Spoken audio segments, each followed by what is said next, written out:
Selena, thank you. It should be a very interesting time for Darwin. Now, still with us on our panel, Joel Fitzgibbon and Josh Frydenberg. I want to talk about uranium. An interesting announcement in the last couple of days. Suggestions today that it all ties into this visit by Barack Obama and the increased presence. First to you, Josh Frydenberg. What do you make of the timing? Julia Gillard says we shouldn't read into the timing of this announcement to export uranium to India. Quite a shift, backflip if you like, of the Labor policy platform over the last couple of decades, really. What's in this? I think this is about the leadership, to be honest. This is about asserting her position vis-a-vis the Greens and looking to be against what they're in favour of, which is to maintain the ban on the sale of uranium to India.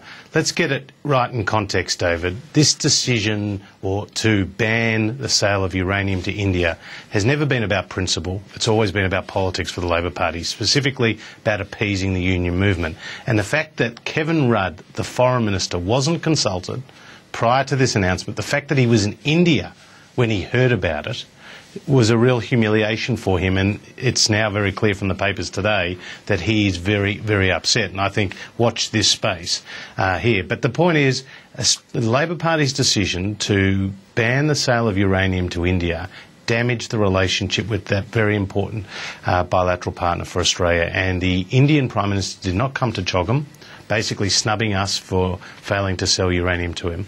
And they could see that we, as a member of the Nuclear Suppliers Group, was prepared to sell uranium to China, but not to India. And the fact is, the Indians have a civilian nuclear power system. This was to be used for that energy-producing effort, and therefore it was going to reduce carbon emissions in our atmosphere by selling uranium to India. And this Labor government, for 4 years, has dragged its heels, reversing the decision of the Howard government, which was to support the sale of uranium to India. Joel Fitzgibbon, a few things to respond to there. Firstly, why wouldn't the Foreign Minister be told of such an important foreign policy decision? Well, I'm pleased we've been able to dispense with that bipartisanship, David. I know Josh's main sources are the newspapers. I'd urged him to be cautious about relying too heavily on what he reads in some of our local newspapers. But look, this is great news for Australia. It's great news for India.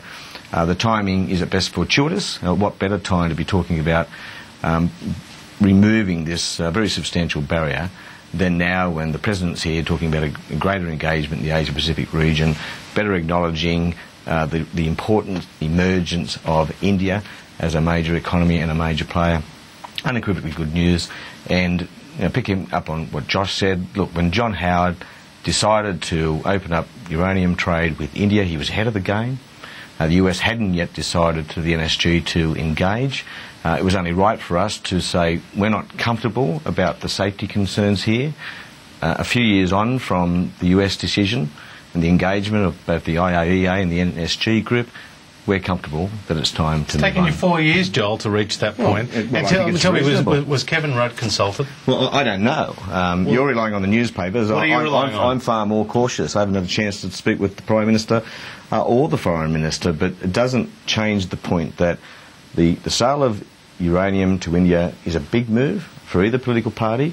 John Howard was prepared to jump in ahead of the US.